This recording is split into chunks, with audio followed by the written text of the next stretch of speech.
আমি ডোনা। তো এর আগে তোমাদের আমি কভার বাবার ভিডিও দিয়েছি আর তোমরা সেখানে অনেক অনেক ভালোবাসা দিয়েছো। আজকে আমি আবার কভার বাবাতে চলে এসেছি কারণ আজকে কভার বাবার ওপেনিং ছিল। আসলে এই প্রথম খুলে গেল ফোনের অল অ্যাকসেসরিজ হোলসেল মার্কেট। এখানে তোমরা পেয়ে যাবে ফোনের যাবতীয় জিনিস, তাও আবার হোলসেলে। তোমরা নিজেদের ছোট ব্যবসা শুরু করতে চাইছো তাদের জন্য তো বেস্ট অপশন এই কভার বাবা। তো ফোনের জিনিস নয়, এখানে তোমরা ইলেকট্রিক অনেক রকমের জিনিস পেয়ে যাবে। তার মধ্যে ছেলেদের জন্য তো রয়েছে বিভিন্ন ধরনের জিনিস। শপে তোমরা ভাইরাল ট্রেন্ডিং জিনিসগুলোও কিন্তু খুব সহজেই পেয়ে যাবে। থেকে ভালো ব্যাপার হলো তোমরা যদি অনলাইনে জিনিস বুক করে নিতে চাও সেই সুবিধাটাও তোমরা এখানে পেয়ে যাবে। তোমাদের আমি আরেকবার বলে দিচ্ছি যে এটা কিন্তু হোলসেল মার্কেট।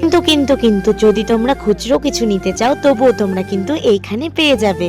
আসতে গেলে তোমাদের কি করে আসতে হবে চলো দোকানের ওনারের কাছ থেকেই জেনে নাও। তাহলে দিদি ভাই একটু দোকানের সম্বন্ধে বলে দিলে ভালো হতো। মানে শপটা ওপেনিং হলো গাজল বাস স্ট্যান্ড ম্যাক্সি স্ট্যান্ডের পাশে। তো এখানে হলো হোলসেল রিটেল সমস্ত রকমেরই পাওয়া যাবে। সেল খুব কম রেঞ্জ থেকেই ফার্স্ট গাজলে ওপেনিং হলো আজকে। তো রিটেলও পাওয়া যাবে সব রকমই। তো তার জন্য শপে আসতে হবে। শপের লোকেশন তো বললাম, আর কন্ট্যাক্ট নাম্বারও দিয়ে দেবো, সেটাতে কন্ট্যাক্ট করে আসতে হবে। সম্পূর্ণ তো আর দেখানো সম্ভব না, তো আর শপে আসলে সম্পূর্ণ দেখে নিয়ে যেতে পারবো।